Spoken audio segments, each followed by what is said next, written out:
Hello everyone, আমি বিপাশা। আজকে আমি দেখাবো কিভাবে প্লাস্টার অফ প্যারিস দিয়ে সুন্দর একটি হোম ডেকোর বানানো যায়।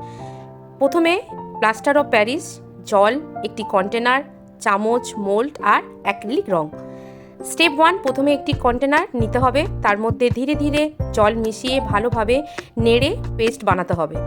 সেকেন্ড, মিশ্রণটি মোল্ডের মধ্যে ঢেলে দিন, কিছু সময় শুকাতে দিন, প্রায় 20 থেকে 30 মিনিট। শুকিয়ে গেলে মোল্ড থেকে বের করে নিন।